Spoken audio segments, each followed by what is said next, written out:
드시던 드시고 밖에서 나가서 또 한 바퀴 돌고 오시고 혹시 첫 번째 강의 들으시면서 그래도 이거는 내가 좀 더 질문할 것이 있다, 좀 해소할 필요가 있다는 것이 있다면 한번 질문 주시면 좋을 것 같습니다.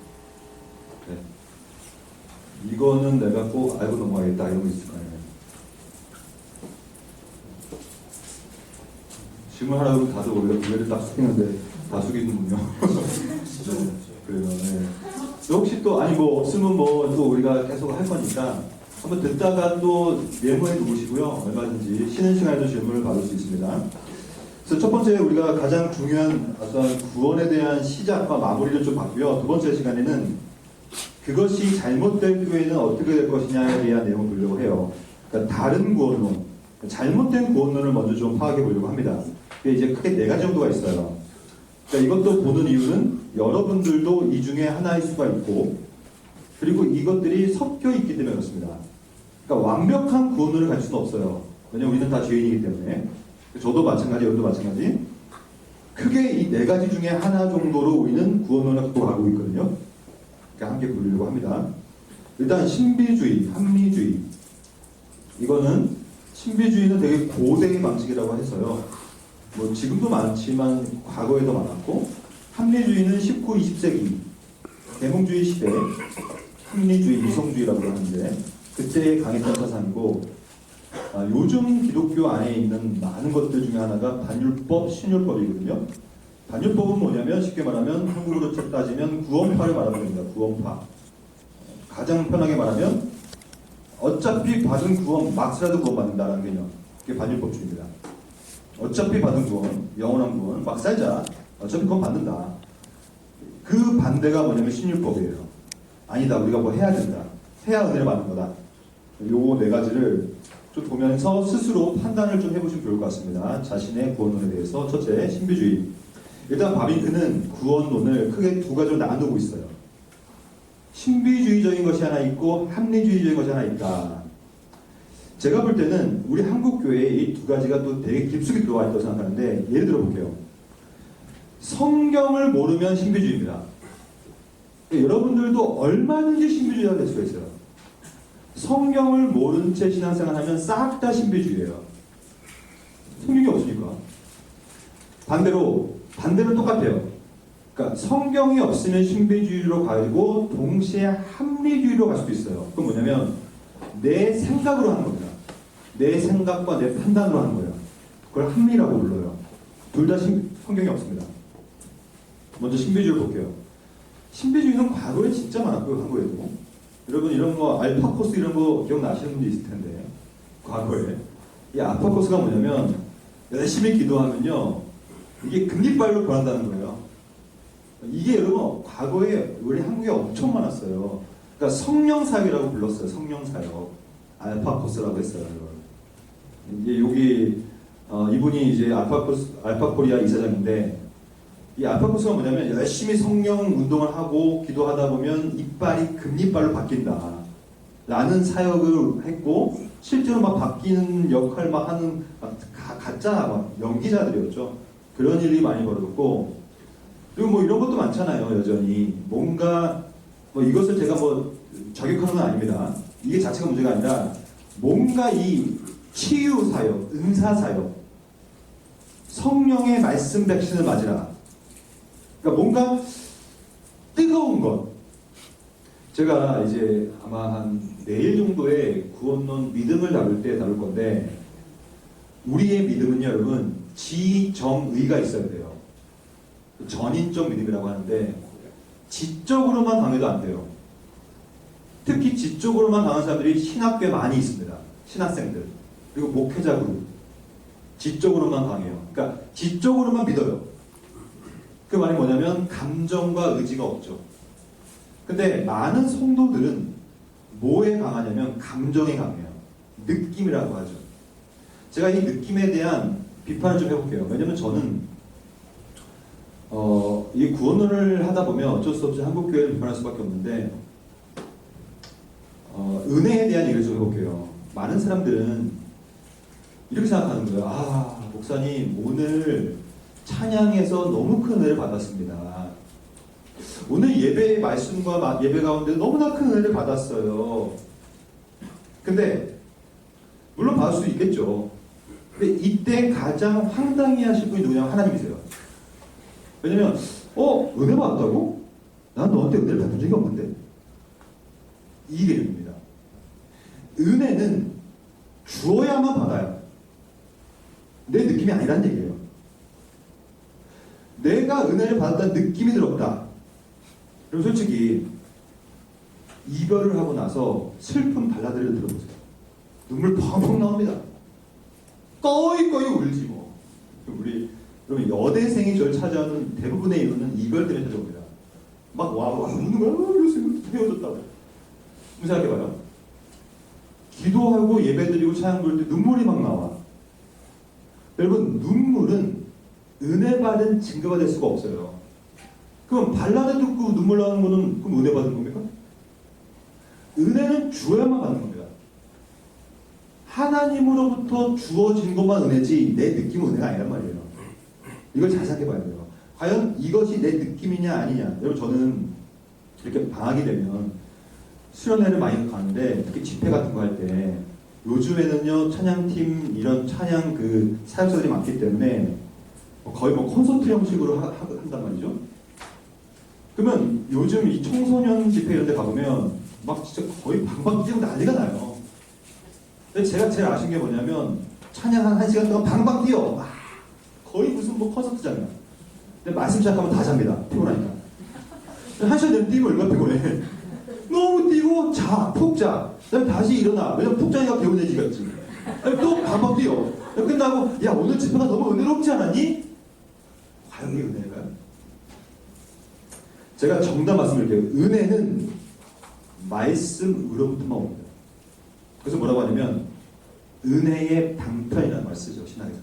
방편이라는 말이 뭐냐면 다르게 바꾸면 방식. 하나님께서는 은혜를 베푸는 방식은 말씀밖에 없어요. 말씀이 없는 기도는 무의미합니다. 말씀이 없는 찬양 무의미합니다. 말씀이 없는 예배만큼 무의미한 게 없어요. 이번 수련회 말씀이 없으면 이 수련회는 무의미한 수련회가 되버려요. 왜냐면 말씀만으로, 그것이 바로 요한복음 1장 14절 말씀이에요. 예수께서 우리 인간이 되어서 우리 가운데 거하시며 우리가 그의 영광과 그 진리를, 은혜를 바라본다. 왜냐면 예수가 말씀인데 말씀이 오셨으니 막 육신이 되어서 그 육신의 말씀을 통하여서만 은혜를 깨달을 수 있게 되는 것이죠. 이게 안 되면 싹 다 신비주의입니다. 이거 정말로 신비주의예요. 막 갑자기 막 이런 사람 있잖아요. 환상 보고 꿈꾸면서 천국 쪽 갔다 오는 사람들. 물론 갔다 올 수 있어요. 저는 은사 중주론자가 아니에요. 저는 성령께서 원하시면 지금도 은사를 줄 수 있다고 믿어요. 근데 저의 관점은 어떠한 은사나 어떠한 체험도 계시가 될 수 없다. 절대 될 수 없어요. 즉 내가 본 환상과 꿈은 성경 말씀에 비추어서 평가를 받아야지 요 나의 주관적인 체험이 성경을 판단해서 안 되는 거예요. 큰일 나죠 이거. 그걸 신비주의라고 합니다. 신비주의는 언제나 나타나죠. 모든 종교에서. 그래서 뭔가 외적인 것에 대한 반작용, 권위에 대한 반작용, 그래서 뭔가 삶의 심화를 추구해요. 체험. 저는 확언합니다. 말씀이 없는 상태에서 체험해버리면 싹 다 신앙이 이상해져요. 예를 들어 볼까요? 여러분 기도원에 올라가 보세요. 평생 기도원에 사는 분들이 있어요. 직장도 없고요. 가정도 버리고 기도원에서 기도만 합니다. 만나보셨습니까? 대화를 해보세요. 뭘 느껴요? 이상함을 느낍니다. 진짜 이상해요. 진짜 이상해. 그러니까 뭐가 이상해? 그러니까 이게 일상이 없고 그냥 계속 말씀도 없는 상태로 기도만 혼자 하잖아요? 색깔이 이상해져요. 안 좋은 겁니다. 신비주의입니다. 그거.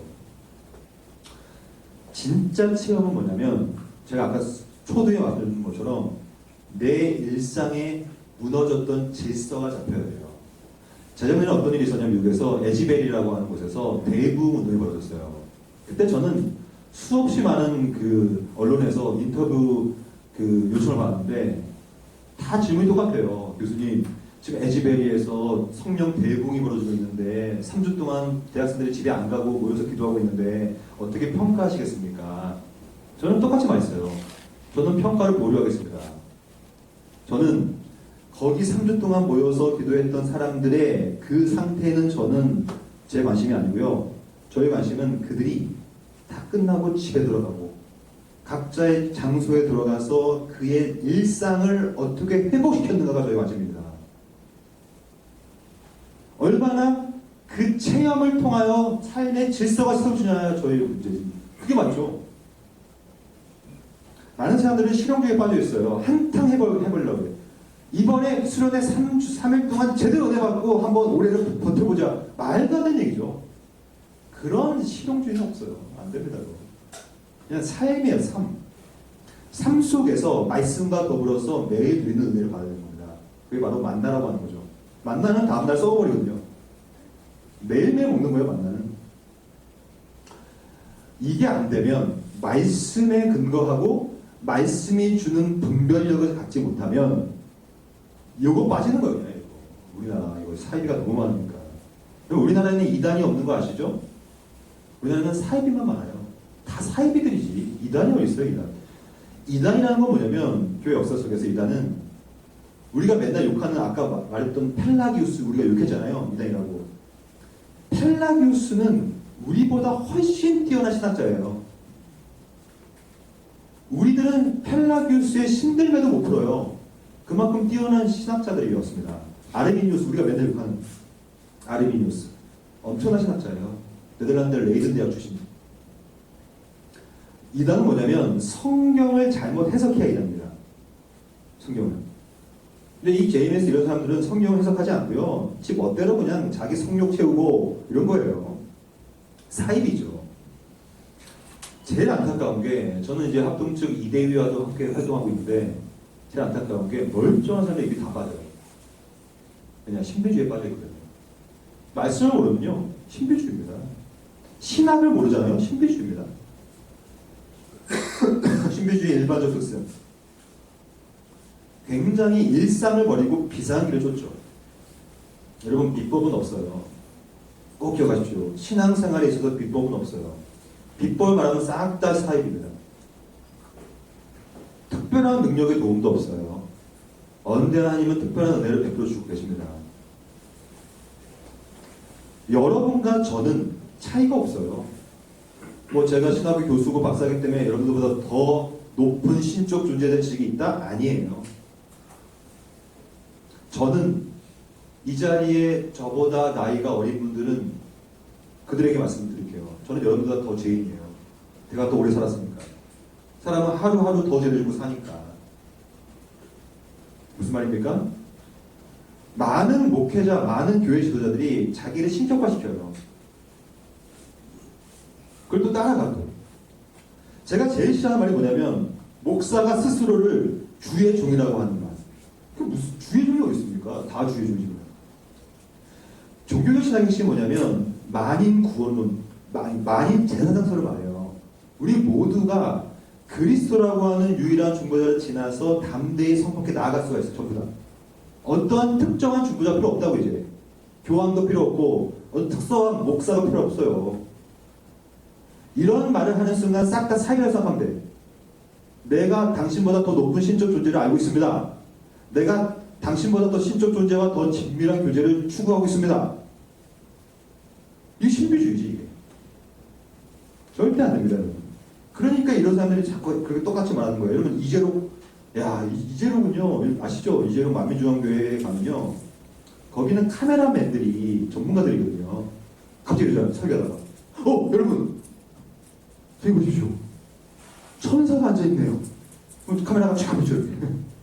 그러면 거기를 조명 처리하거든요. 그럼 진짜 천사가 보이는 것처럼 보여요. 조명이. 천사가 저로 가시네요. 다 따라가 카메라. 또 따라간다고 다. 여러분은 안 그런 것 같죠? 그 분위기에 들어가면 이게 된다니까요. 그 신비주의 분위기에. 그 만민중앙교회 사람들 다 바보가 아니에요. 엘리트들도 많다고요. 이게.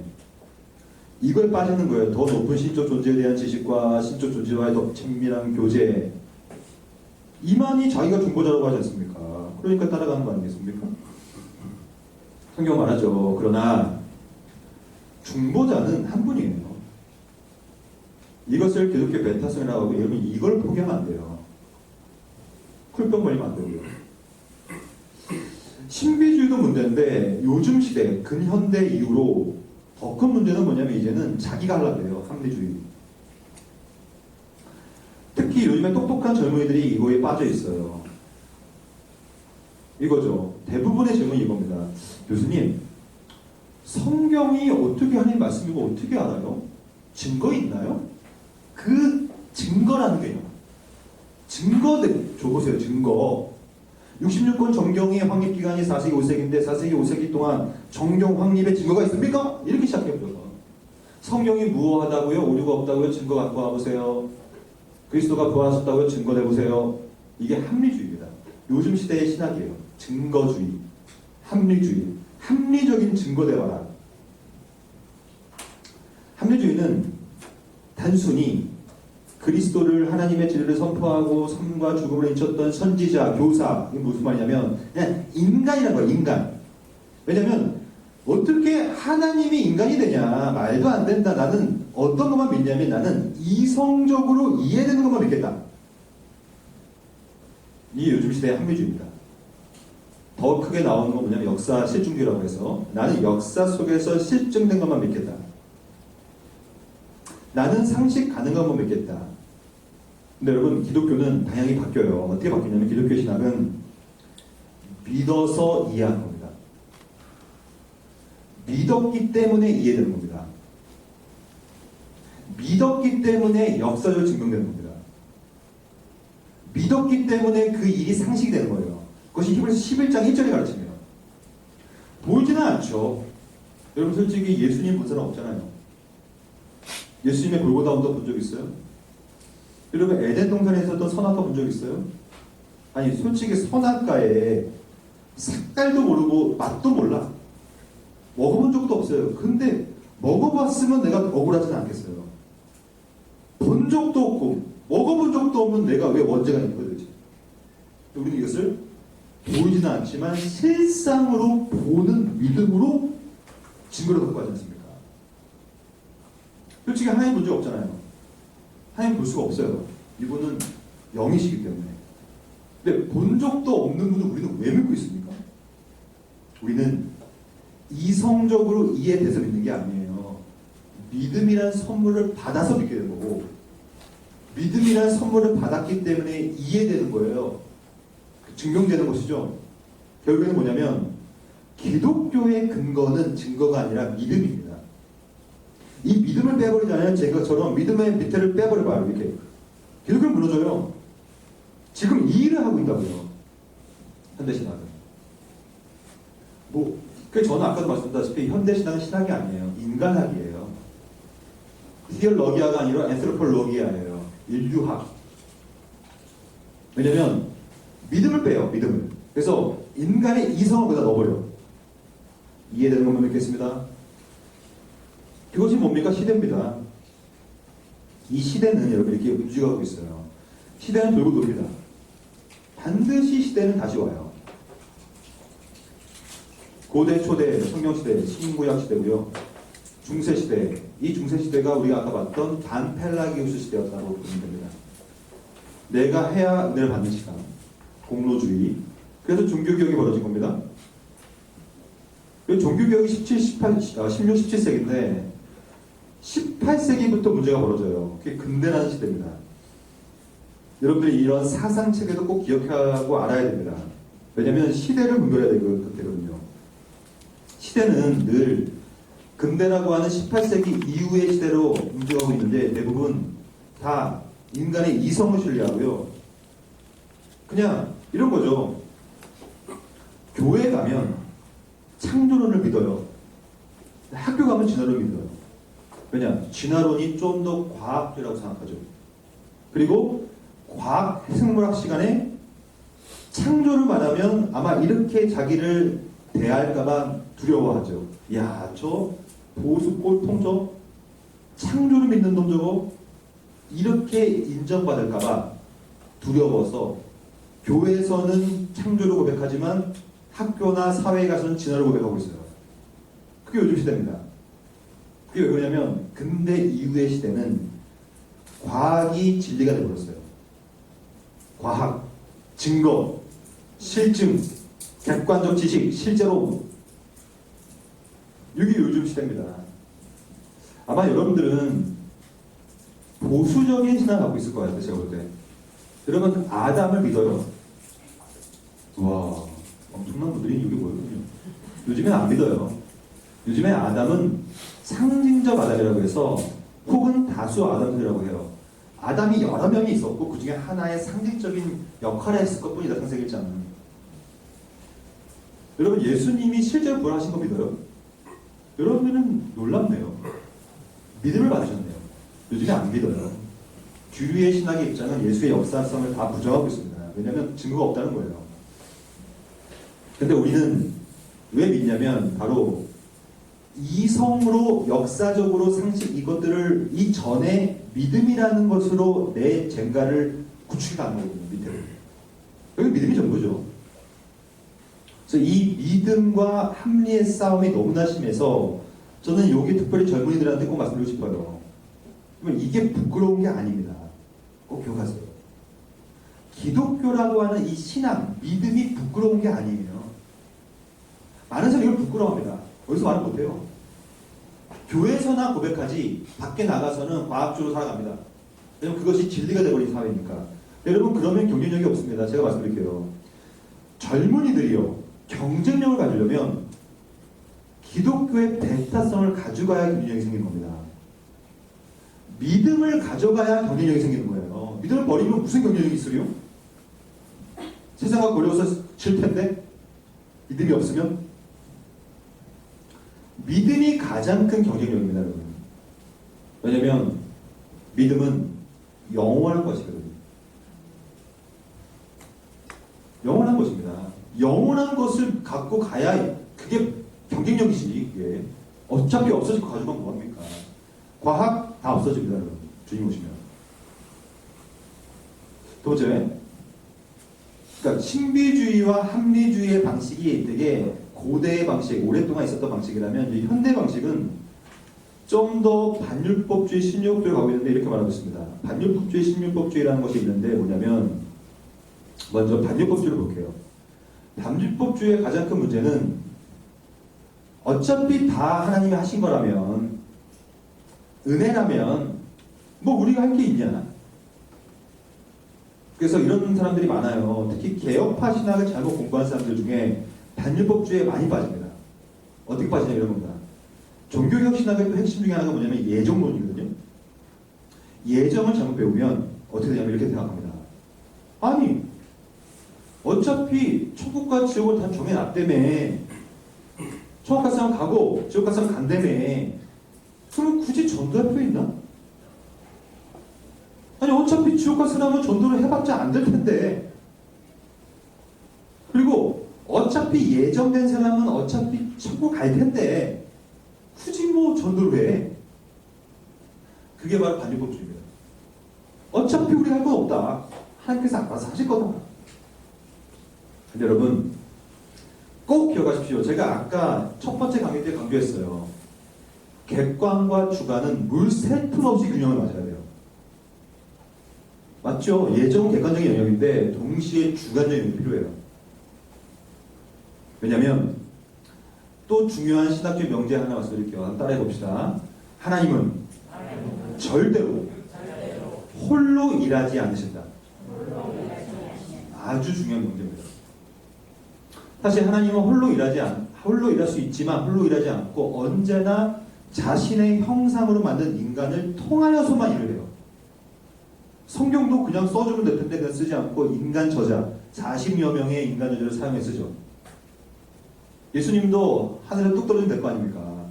근데 인간 마리아의 몸을 통하여 옵니다. 구원도 그냥 뚝 주면 될 거 아닙니까 그냥. 근데 구원을 어떻게 주냐면 설교자를 통하여 복음을 전하게 만들어요. 그래서 복음을 들으면서 믿음이 나게 만들어요. 다 마찬가지예요. 그냥 구원에 대한 지식도 그냥 주입시켜버리면 될 텐데 굳이 저같이 외부 강사 불러가지고 듣고 또 듣고 해가지고 또 알게 만들어. 이게 왜 그러냐면 이것을 전문용어로 말하면 우리가 나중에 계속 나올 주제인데 이것을 신적 협력이라 불러요. 하나님은 신적으로 협력하십니다. 인간과 더불어. 그러니까 예정도 하나님 홀로 다 하지 않아요. 반드시 인간을 통하여 그 일을 펼쳐나가시는 거거든요. 그러니까 우리가 할 일이 남아있지 않죠. 우리가 할 일이 있죠, 여전히. 단일법주의 문제는 그 세 가지인데요. 첫째, 기독론의 문제가 있고, 두 번째, 구원론의 문제가 있으며, 세 번째는 이상한 삶이 나올 수밖에 없다. 첫째, 기독론의 문제는 뭐냐면, 이게 아주 중요한 문제입니다. 이게 뭐냐면, 그리스도께서 십자가에서 하신 일이 뭐냐는 거예요. 속죄론이라고도 하고, 예수께서 돌아가시기 전에 다 이루었다라고 돌아가셨는데 그 다 이루었다 그 이름이 뭐냐는 얘기예요. 크게 세 가지가 있습니다. 첫째는 우리가 지었던 죄의 책임, 죄책이라고 하는데 과연 예수님이 죄책을 사하신 것인가? 아니면 우리의 오염과 부패까지 없애주신 것인가? 아니면 우리의 사망을 없애주신 것이냐 문제. 이거 갖고요 엄청나게 싸웠습니다. 이거 하나 갖고도 한 10시간 정리할 수 있어요. 그만큼 아주 중요한 논쟁인데 이것을 1분 안에 정리하겠습니다. 1분 안에. 죄송합니다. 시간이 없어서. 정답을 말씀드리면 예수님은요 이 세 가지를 다 이루지 않았습니다. 그게 정답이에요. 그럼 무엇을 이루셨는가? 먼저 죄책은 없어졌어요. 그러니까 예수를 믿으면 여러분들에게 더 이상 죄의 책임을 묻지 않아요. 그것이 로마서 8장 1절의 말씀이에요. 예수 안에 있는 자에게는 결코 뭐가 없다? 정죄함이 없다. 그러니까 예수를 믿는 순간 우리는 이제 죄의 책임이 없어져요. 그것을 칭의라고 하고 우리가 나중에 배울 겁니다. 근데요, 예수님께서 십자가에서 우리의 오염과 부패까지 없애주지 않았어요. 그래서 오늘은 우리가 예수 안에 있지만 또 죄를 짓게 된 겁니다. 여러분 오늘 죄 지었죠? 죄를 지을 수밖에 없어요. 죄는 행위의 문제가 아니거든요. 죄는 마음의 문제거든요. 남을 위험한 사인인 거예요. 예수께서 우리의 오염과 부패를 없애지 않다는 뜻은 뭐냐면 예수께서 우리의 칭의는 완성시켰지만 우리의 성화는 완성시키지 않다는 뜻이에요. 오늘도 우리는 거룩한 삶을 위하여 노력해야 합니다. 왜냐? 오염되고 부패했기 때문에. 하지만 세 번째, 사망은 없어졌어요. 그래서 우리는 예수 안에서 영생을 받습니다. 그래서 세 가지 중에 두 가지는 이루신 게 맞지만 우리가 더러운 오염과 부패까지 없애지 않았기 때문에 이거 없앤다고 얘기하면 그건 이단이 됩니다. 어떤 이단이냐면 완전주의라고 하는 이단이에요. 예수 안에서 우리가 완전하게 변화되어 버린다. 그렇게 될 수가 없습니다. 언제 되냐면 주님이 오시면 우리가 부활을 하면 그때 영화되는 건 맞아요. 근데 아직은 되지 않아요. 우리는 여전히 죄인이니까. 근데 단일법주의 문제가 뭐냐면 단일법주의는 이 세 가지를 다 없애다는 거예요. 아니 솔직히 여러분 이 세 가지가 다 없어지면요 우리는 오늘도 기도할 필요 없어요. 회개할 필요도 없다고요. 죄와 싸울 이유도 없죠. 왜 죄와 싸워 굳이 끝났는데. 그러니까 어떻게 되냐면 우리가 할 일이 남아있지 않게 되는 겁니다. 이게 반일법주의예요. 이렇게 말하죠. 정확히 말했어요. 그리스도는 우리의 허물, 죄책만이 아니라 이게 반일법주의의 말입니다. 우리의 오염까지 해버렸다. 그렇게 되면 우리의 중생과 성화까지도 획득해버린 거다. 예수께서. 이렇게 돼버리면 우리가 할 일이 없죠. 이건 안 되는 겁니다. 오히려 성경은 계속해서 뭐라고 하냐면 아니다. 예수 안에 있어도 너무 더럽다. 왜냐면 너 오늘도 죄를 지었잖아. 두루마리를 빨아야 된다라고 얘기하죠. 오늘도 우리는 두루마리를 빨아야 되고 오늘도 우리는 죄악과 싸워 이겨야 됩니다. 그래서 꼭 기억하세요. 이거는 너무 빨리 지나가지만 중요한 내용이에요. 예수께서 칭의는 완료시켰지만 성화를 완료시킨 적은 없어요. 우리도 싸워내야 됩니다. 주님 오시기까지. 두 번째, 구원론 쪽 이해가 결여되어 있는데 가장 큰 결론은 주관이 없어요. 객관만 남았어요. 물샐 틈 없는 균형을 잃어버렸죠. 객관만 남기면 늘 하는 말이 뭐냐면 다 은혜입니다. 은혜가 다 끝날 겁니다. 그거 무슨 말이냐면 나는 가만히 있겠습니다 하는 얘기거든요. 불가능하다는 얘기예요. 그거는. 은혜가 뭔지를 아는 사람은 가만히 있을 수 없기 때문에 그래요. 고린도서정 우리가 이걸 쭉 볼 건데 우리가 오늘 마지막 시간에 부르심 배우고 내일 거듭남 회심 배우고 그 마지막 날에 칭의 양자 성화 경이 배울 건데요. 이것들은 다 객관과 주관의 균형 가운데 봐야 돼요. 반드시. 언제나 시작은 부르심과 거듭남인데 이게 객관입니다. 즉 우리가 할 수 있는 게 아무것도 없다는 뜻이에요. 불러줘야 되는 겁니다. 거듭나게 해줘야 되는 겁니다. 이것을 수동태라고 하는데 수동태적인 사역 되는 겁니다. 근데 여기서 멈추면 반일법주의예요. 아 불러줬구나. 거듭났구나. 끝. 이제 막스라도 어차피 거듭났으니 그거 맞는다. 이게 반율법주의입니다. 그래서 반율법주의를 없애려면 반드시 주관을 넣어야 돼요. 이것을 아까 제가 말씀드렸다시피 신적 협력 그리고 성부, 성자, 성령 하나님께서 객관적으로 일하시지만 우리를 통하여 일한다. 즉 하나님 홀로 일하지 않는다는 개념이에요. 이것을 아까 우리가 함께 외쳤죠. 객관에서 시작하여 중에서 완성된다. 즉 우리가 처음에는 할 게 없는 게 맞아요. 근데 거듭나게 되면 이제 우리가 믿어야 합니다. 하지만 믿음도 선물이니까 받아야 돼요. 받지만 또 내가 믿어야 돼요. 주관적 적용이죠. 그 안에 성령이 들어가죠. 회개도 내가 하는 게 아니라 처음 회개할 능력을 줍니다. 그때 또 내가 회개해야 되는 겁니다. 칭의, 양자도 마찬가지죠. 하나님의 자녀가 되었다면 자녀답게 내가 살아야 돼요. 살아나가야 되는 것이죠. 죄책은 없어졌지만 오염과 부패가 남아있으니 성화의 삶을 살아야죠. 이제 견인은 견디고 인내한다는 뜻인데요. 우리가 마지막 날에 배울 겁니다. 내가 견디고 또 내가 인내해야 됩니다. 주관에서. 그러니까 반율법주의 문제는 뭐냐면 이 구원의 서정 내에서의 객관과 주관의 관계, 요게 완벽한 이 균형의 감각, 요 균형의 감각을 잃어버린 거예요. 그래서 결국에는 중생과 성화까지 끝났다고 얘기해버린 겁니다. 이러면 우리가 할 게 진짜 없어요. 교회 다닐 필요도 없죠. 다 끝났는데 뭐. 이렇게 되면요, 어떻게 되냐면 우리가 할 수 있는 것이 아무것도 없으므로 뭐가 없어지냐면 뉘우칠 필요도 없고 회개할 필요도 없고 참회할 필요도 없고 용서할 필요도 없고 행할 필요도 없고 모든 것이 불필요하게 됩니다. 그냥 믿으면 된다. 그래서 믿음의 전인적인 역할이 사라져요. 이게 바로 이제 구원파라는 것인데 그냥 막 살면 된다. 어차피 구원받았다. 그리고 구원파의 진리라고 하는 다락방, 누광수 다락방. 다락방이 지금 이러고 있어요. 최근에 그것이 알고 있을 때 터졌죠. 더 터질 겁니다. 다락방은. 다락방은 술, 담배 기본이에요. 그리고 다락방은 되게 여정적 복잡해요. 왜냐하면 어차피 구원받았기 때문에 필요 없다는 거거든요. 거룩한 삶 살 필요 없다는 거거든요. 아마 여러분들은 그래도 반율법주의는 많지는 않을 거라고 생각해요. 오히려 우리가 갖고 있는 가장 큰 문제 중에 하나가 바로 신율법주의입니다. 특히 교회 생활을 열심히 하는 여러분들 같은 성도들은 신율법주의에 빠질 확률이 높아져요. 점점점. 이것 좀 배우겠습니다. 신율법주의는 뭐냐면 칭의의 근거를 그리스도의 정가된 의에 두는 게 아니에요. 나의 의에 두죠. 아마 여러분들이 제가 지금까지 계속 성화 얘기를 하면서 싸워야 된다 얘기하잖아요. 뭐와 싸워야 되냐면 자기 의와 싸워야 합니다.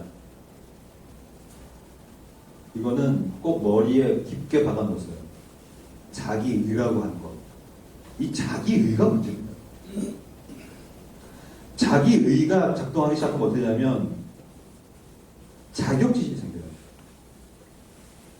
그래서 아니 나 무시하나? 이 정도 했는데? 이렇게 됩니다. 왜 목사님은 저 사람만 사랑하고 있는 것처럼 보이지? 이렇게 느껴져요. 이게 자기 의거든요, 다.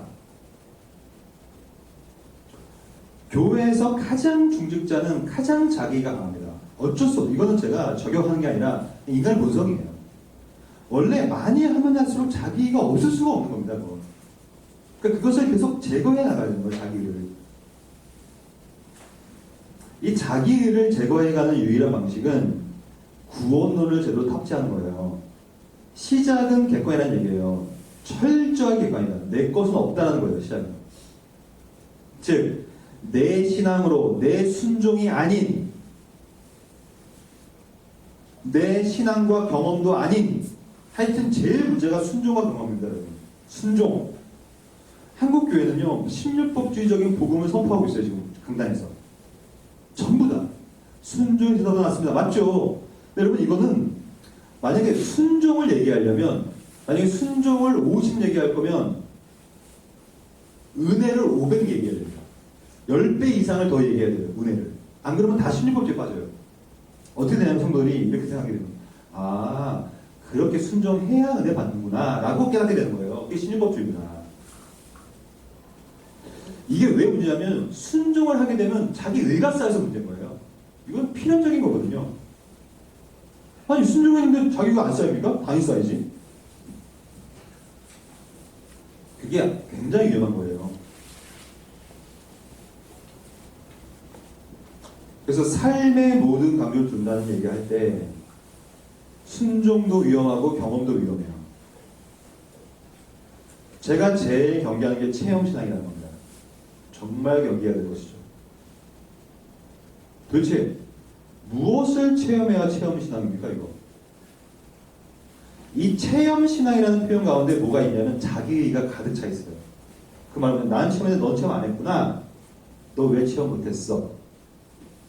너는 체험을 하지 못한 그런 신령하지 못한 놈이구나. 저는 제가 뭐 유튜브 채널 이런 건 없지만 저는 이제 외부 사업을 많이 하니까 제가 어디 가서 강의나 설교한 것을 유튜브에 많이 올려요. 교회들에서 많이. 제가 어느 교회 가서 성령에 대한 강의를 해요. 성령. 그리고 그 유튜브를 올려놨는데 그 교회에서 누가 댓글 달았어요. 이렇게 달았어요. 저를 저격하고 있어요. 성령 하나님을 교수님이 체험을 못했으니 그때나 저를 강의하죠. 이렇게 하는 거예요. 근데 저는 이걸 보면서도 뭘 해야 체험인가? 도대체 성령 하나님을. 그러니까 뭘 체험해야 성령을 체험하는 겁니까? 이런 얘기가 있어요. 성령 세례란 말이 있죠. 여러분, 성령 세례는 오순절 신앙에서 말하는 건데 제2의 축복이라고 부르는 거예요. 사람이 중생하고 나서 또다시 성령을 체험하여 성령 세례를 받아야 된다. 그 증거가 방언이다. 근데 그렇게 세컨 블레싱이라고 하는 두 번째 축복을 형태로 성령 세례가 있는 것이 아닙니다. 성령 세례는 뭐냐면 중생의 성령 세례예요. 왜냐면 갈라디아서 4장에 보면 우리가 예수를 믿으면 양자의 영, 아들의 영이라고 하는 영이 우리와 함께합니다. 그게 성령 세례예요. 중생을 하면 성령이 우리와 함께하는 것이 성령 세례지 따로 성령을 체험하는 게 아니란 말이에요. 제가 볼 때 이 체험은 거의 감정적 체험을 의미하는 걸 겁니다. 뭔가 느낌 받고 뜨거워지고 이런 거. 제가 제일 경계하는 거죠, 우리. 왜냐면 그 감정이 만약에 사탄으로부터 오면 어떡합니까? 내 자아적인 느낌으로 오면 어떡할까요? 그거 어떻게 분별합니까? 즉, 체험이 중요한 게 아니라 객관적인 계시라고 하는 말씀이 중요한 겁니다. 말씀으로 체험을 분별해야 돼요. 그게 맞죠. 안 그러면 여러분, 이거 전부 다 신율법이 가는 거예요. 체험에 대한 순종으로 가는 거예요. 교회가. 다 체험합시다. 그럼 어떻게 되는가? 구원의 객관성이 다 사라져요. 구원의 객관성, 그리스도예요. 교회, 말씀입니다. 말씀은 보이지 않는 말씀, 성례는 보이는 말씀이라고 하죠. 다 객관적인 거죠. 이것이 배우로 한층 한층 물러나게 돼요. 왜냐하면 순종과 체험이 앞으로 정면에 나오니까. 그러면 뭐가 문제냐면요. 체험하는 내가 주체가 돼요. 내가 체험했으면 내 의가 쌓여요. 이거 안 된다니까, 이거 절대로. 이거 그 한국 교회가 신율법주의에 오랜동안 잠식되어 있었어요. 실제로. 그럼 그 열매가 뭐예요? 현재가 이 열매입니다.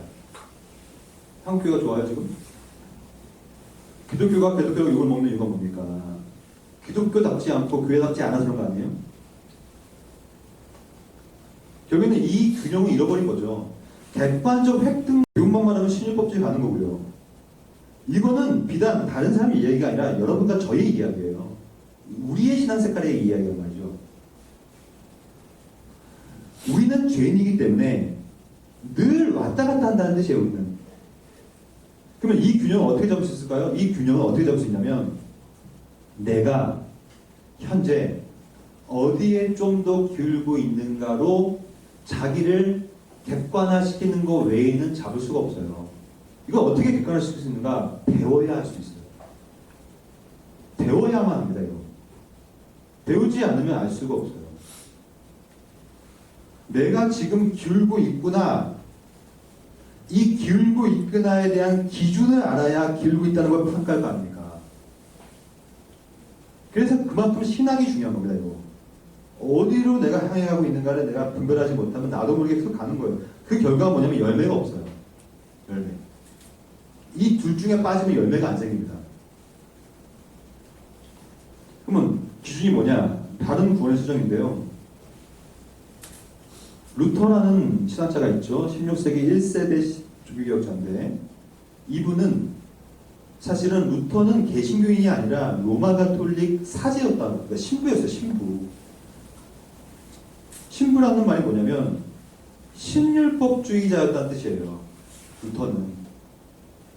종교개혁 신학 전에 중세 로마 가톨릭은 싹 다 신율법주의니까 순종해서 공로 쌓는 거니까.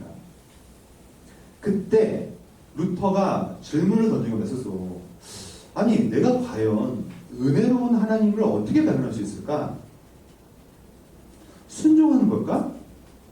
어떤 길로 가야 되는 걸까? 그게 우리가 지금 배우고 있는 구원의 서정입니다. 루터의 핵심은 뭐냐면, 아니, 내가 어떻게 이 은혜를 받지? 그 방법이 뭘까? 어떤 식의 순서를 받는 것일까? 은혜를 받는 길이 뭘까? 이걸 계속 고민해 본 거예요. 그 고민의 결과가 오늘 우리가 배우고 있는 구원입니다. 구원론. 그래서 이 16세기만 해도요. 구원의 길을 크게 세 가지만 봤어요. 아, 구원은 율법으로 받는 게 아니라 믿음으로 받는 거구나. 믿음을 받으면 회개하는 거구나.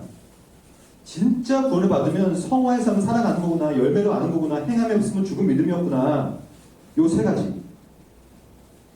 그래서 원래 16세기 때는 구원을 말할 때 늘 회개와 믿음과 선행 전도만 말을 했단 말이에요. 늘.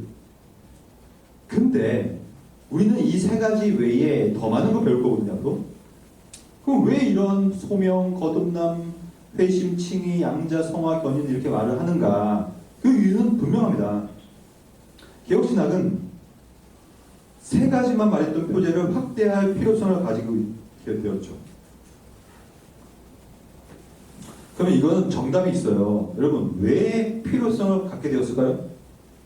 왜 세 가지로만 구원을 말하지 않고 이렇게 다양한 걸 말하기 시작했을까요? 신학에서 왜라고 할 때 대부분의 질문은 답은 똑같아요. 왜 그럴까요? 그 이유는 성경이 말하니까. 그게 정답이에요. 성경은 구원을 대단히 풍성하게 묘사합니다. 그래서 단순히 이 세 가지 안에다가 담아내기가 힘든 거예요. 이것은 뭐라고 하냐면 구원이 가지고 있는 풍성함이라고 불러요. 하나님은 구원을 이렇게 주지 않아요. 얘딱 구원 먹으라 찔끔 준다. 이렇게 주지 않습니다. 굉장히 풍성하게 압도적으로 줘버려요. 구원을. 그러니까 은혜가 너무 압도적이라서 은혜를 받으면 이 반응이 나오는 거거든요. 그 풍성함이 얼마나 풍성하냐면 이렇게 풍성해요. 부르심, 거듭남, 회심, 믿음, 칭의, 양대, 성화, 견인. 근데 이거는 논리적 순서입니다. 이건 우리가 좀 이따 세 번째, 네 번째 시간에 배울 거고요. 논리적 순서가 뭐고 시간적 순서가 문제에 대해서는. 근데 중요한 것은 성경이 대단히 구원을 풍성히 말하고 있다. 그래서 여러분 신앙이라는 것은 누가 말을 한다고 해서 만드는 것이 아니고요. 과학이 뭐라고 해서 만드는 것도 아니에요. 요즘에 이렇게 만들고 있어요. 과학신앙이 되어버렸죠. 과학실종주의. 예술이 뭐라고 해서 신학이 된다? 요즘에는 문화신학도 많아요. 저는 싹 다 반대합니다, 이거. 아니, 어떻게 신학을 만드는데 과학으로 예술과 문화를 만듭니까, 신학을? 신학은 마음에 안 들어도 여러분, 과학적이지 않아 보여도 여러분, 그렇게 아름다워 보이지 않아도 세상의 문화와 맞지 않아 보여도 성경이 말하면 가져가는 게 신학이에요, 여러분. 그게 맞지 않나요? 거기서부터 경쟁력이 오는 거예요, 신학은. 근데 요즘에는 그냥 짬뽕이야, 짬뽕. 다 섞여버려요, 이렇게. 혼합돼요. 혼합주의. 제가 제일 싫어하는 게 혼합주의예요. 혼합주의는 우리가 가장 경계해야 될 겁니다. 여러분, 진리는 진리고 진리가 아닌 진리가 아닌 거예요. 애매한 태도와 자세는 다 필요 없어요, 여러분. 성경이 유일하고 충분한 원리라는 출발점을 고수하면 구원은 성경이 이렇게 다양하게 말하고 있구나. 또한 구원의 시작은 하나님을 말하고 있구나. 그럼 그렇게 가는 거예요. 근데 재밌게도요.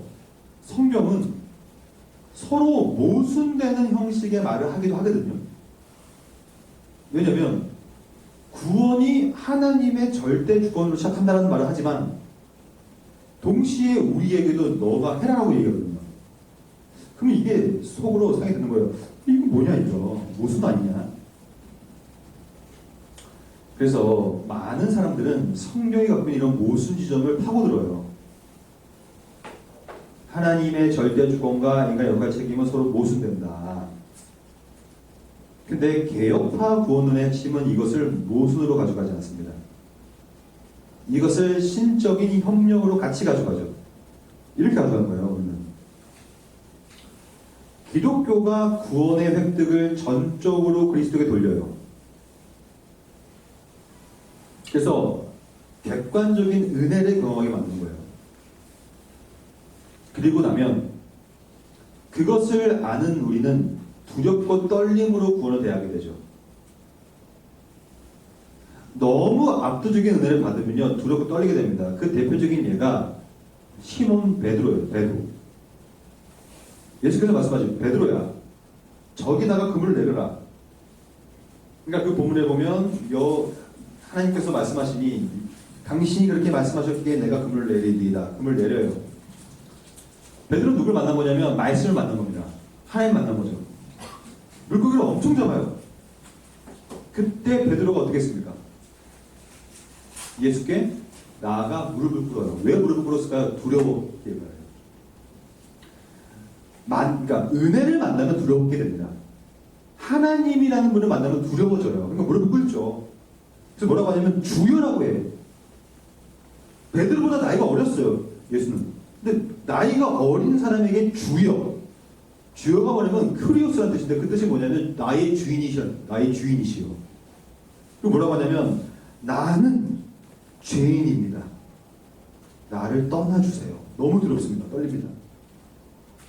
이게 바로 마땅한 반응입니다.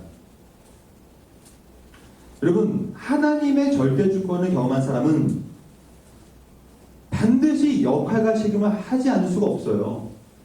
주여라고 고백할 수밖에 없어요. 나를 떠나소서, 나는 죄인입니다. 이게 같이 갈 수밖에 없다는 것이 성경이 가르치며요. 행위가 나온다는 얘기예요. 기독교는 이 양립할 수 없는 두 입장을 같이 가져갑니다.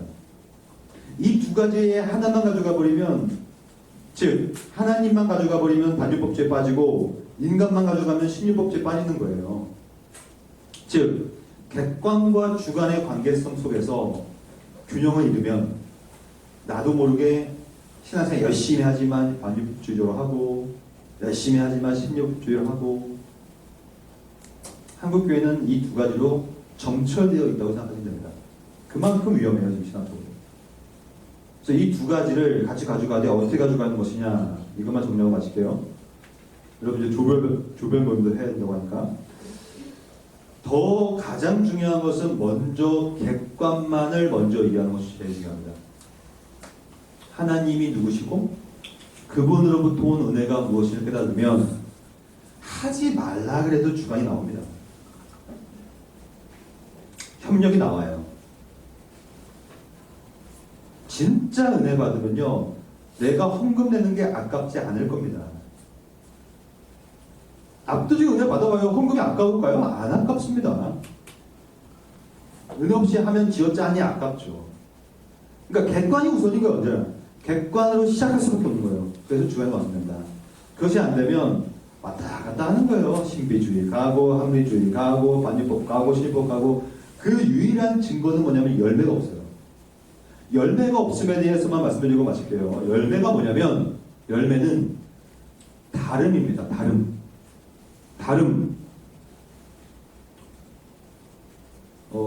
이런 거죠. 예수를 믿기 전과 믿고 나서가 똑같다. 그럼 여러분 예수 믿는 게 아닙니다. 구원을 받고 난 후와 전이 똑같다. 그건 안 받은 거예요. 은혜를 받기 전과 후가 똑같다. 은혜가 없는 겁니다. 반드시 달라져요. 그것을 열매라고 부르죠. 근데 이렇게 빠지잖아요. 신비, 합리, 반유법, 신유법 빠지면요 절대 다름이 나올 수가 없어요. 절대로 안 나옵니다. 경험에 근거해서도 안 나와요. 열매가 없어요. 왜냐? 죽은 믿음이 없기 때문에. 그래서 내 삶의 다름, 저는 이렇게 강의를 다 마치면 늘 두려운 게 있어요. 제일 두려운 건 뭐냐면 3일 전과 후가 똑같을까 봐. 그러면 저도 에너지 쓰고 이런데 에너지 쓰고 이 전기세 나가고 이거 대여비도 내 거고 이거 저 강사비도 나가고 무의미한 시간이고 진짜. 그러니까 여러분들이 이거 책무의식을 가져야 돼요. 이 3일 동안의 내용을 통하여서 내 삶에 0.0001이라도 다름이 생겨야 돼요. 그거는 누가 만들어주냐면 박지원 교수가 만든 게 아니라 은혜가 만들어준 거야. 은혜가. 그 은혜는 말씀으로부터 오고 그 말씀이 살아있기 때문에 나의 심령과 옷을 찔러 쪼개서 나를 감찰함을 통하여 나의 삶을 변화시켜요. 그것을 요 그림에 의하면 바로 그 열매라고 부르는 것이죠. 그래서 이 열매를 맺는 것에 집중하실 필요가 있고 그것을 위하여 오늘 우리가 모였다고 믿습니다. 이 정도로 우리가 두 번째 강의 마치고 여러분 조별 모임하고 그 다음에 이제 세 번째, 네 번째까지 오늘 마치면 다 마무리됩니다. 오케이, 수고하셨습니다. 감사합니다.